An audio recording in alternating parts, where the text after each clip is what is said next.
Hey there, welcome or welcome back to my channel, String Things by Mel. My name is Melissa, and today we're doing another pattern comparison.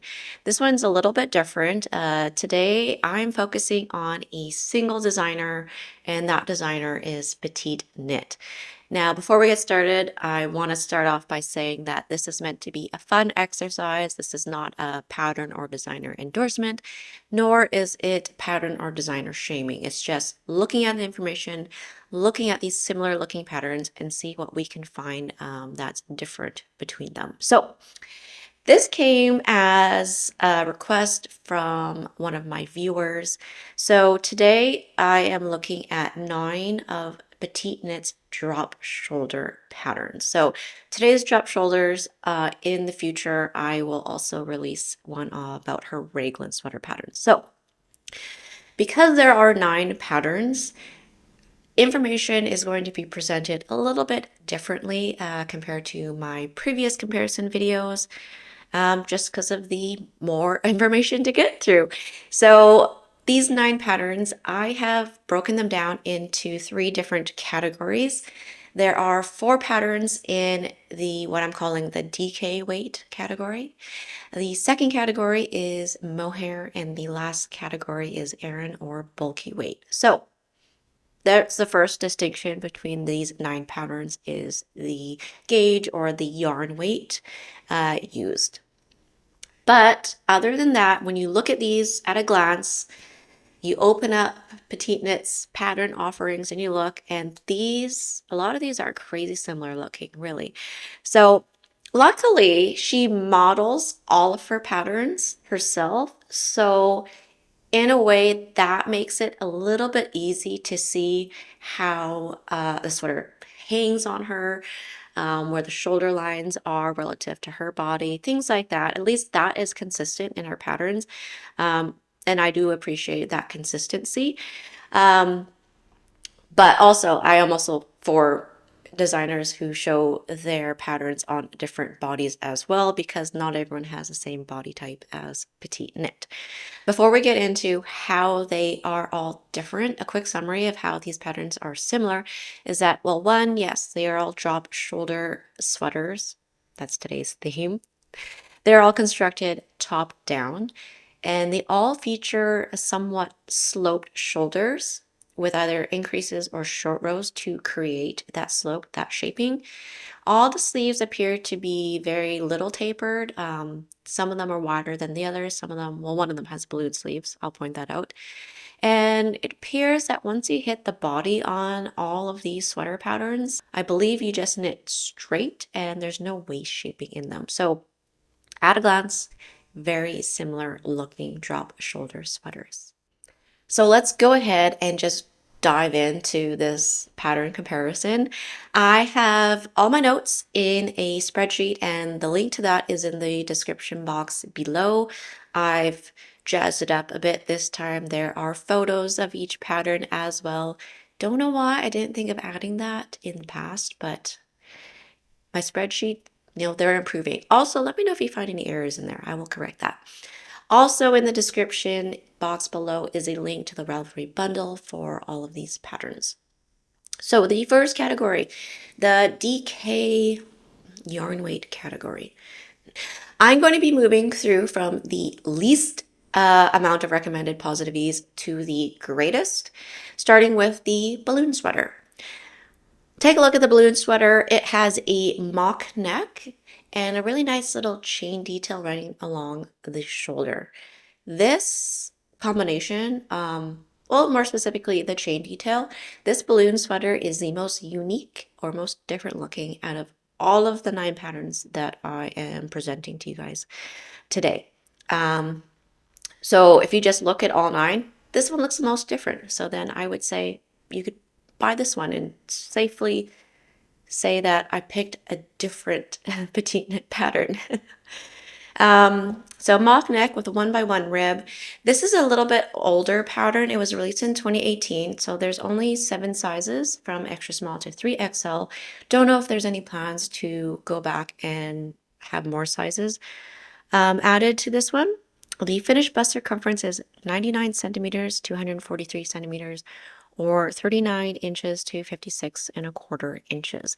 The recommended positive ease is 15 centimeters or 6 inches. And so after taking into account the positive ease, the actual bust circumference range is 84 centimeters to 128 or 33 to 50 1/4 inches. So this one has the smallest range because there are only 7 sizes, slightly older pattern. The rest of the patterns will all have, they all have 9 sizes, extra small to 5XL.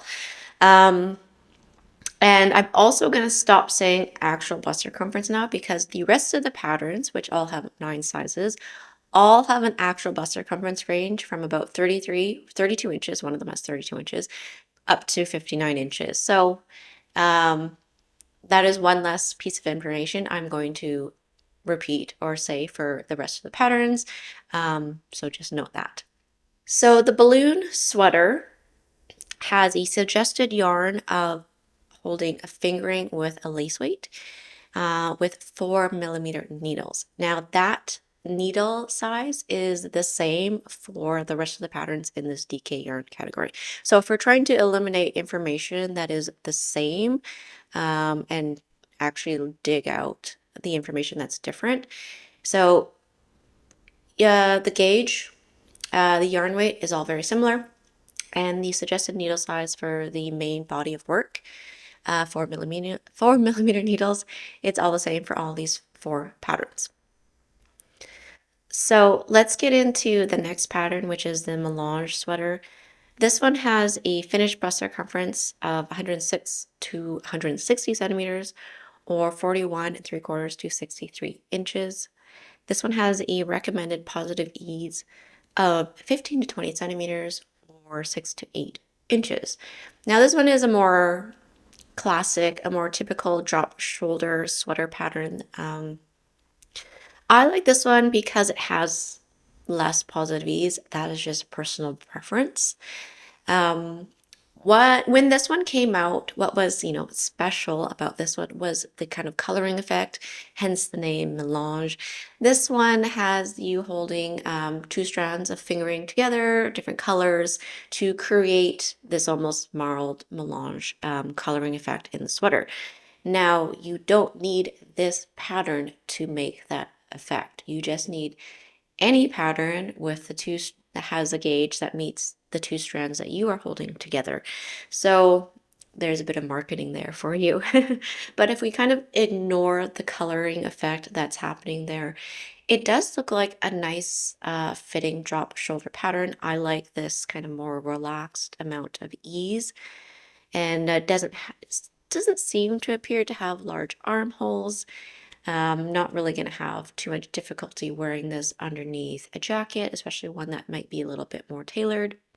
The Melange sweater features a 1x1 rib fold over crew neck, and then also has a 1x1 ribbing on the sleeves and the end of the body. So let's move into the next one. So we're again moving it higher in the amount of recommended positive ease. The Marseille Sweater has a recommended positive ease of 25 centimeters or 9 3/4 inches. So depending on which size you pick from the Melange Sweater, we're moving up, 3 to 2 inches more positive ease. The Marseille Sweater definitely gives you that oversized, you know, could be boyfriend sweater vibes. It has a fold over neck, just like the Melange Sweater. So really the difference here is just how much positive ease do you want? Oh, I don't know the real, excuse me, the proportions of how this one is constructed versus the Melange Sweater, in particular looking at armhole size or yoke depth. Um, that is something that you can maybe, as you try on, try to pay attention to if that is something that you are concerned with. Um, but when I look at these 2 patterns and look at the information there, it's really just the positive ease that's different. And now moving on to the last sweater pattern in the DK category is the Chestnut Sweater. So this one has the most positive ease It has 30 centimeters or 11 and 3/4 inches recommended positive ease. This one's a little bit different. It has a fold over turtleneck. You could, of course, change that to a crew neck if you like. It has 1x1 rib on the end of the sleeves as well as the end of the body. All the sleeves in this category as well, with the exception of the balloon sweater, because the balloon sweater has balloon sleeves. It looks like these all have kind of a standard tapered sleeve, not completely straight. I know the Marseille sweater may look like it's a straight sleeve, but because it's so wide, but I've done the Marseille sweater, I can tell you that there are some decreases to taper that sleeve a little bit. But with a little bit of math and measuring, you can add more tapering or less in any of these sleeves. But if we're just going to look at these to compare without having to think of adjustments, sleeve shapes very similar across the board. So my findings after looking at these 4 patterns, this particular category, it's all about just choosing how much positive ease you want. The balloon sweater stands out because that one actually has different details in it. If you like that chain detail, if you like those balloon sleeves, then that sweater pattern actually gives you a different looking sweater. Category number 2 is the mohair category. As the name suggests, these 2 sweaters that I have in this category, the Stockholm Sweater and the Oslo Sweater, are knit up entirely out of just mohair. 2 strands of mohair held double. Of course, if you don't like mohair, Surrey is an option as well. But again, gauge swatch, guys, because Surrey knits up a little bit differently than mohair. But let's look into these patterns. They are slightly older. Stockholm Sweater came out in 2018.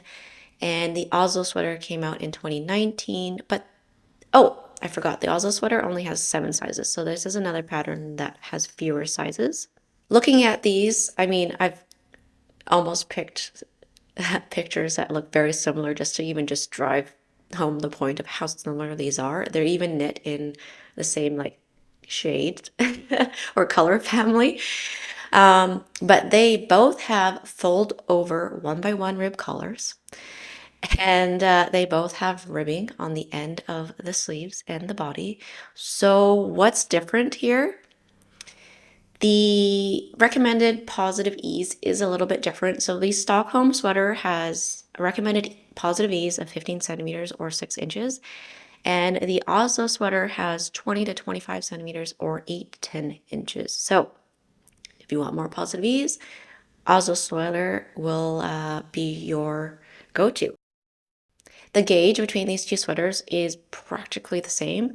Gauge for Stockholm sweater is 21 stitches by 31 rows. The Oslo sweater is 21 stitches by 30 rows.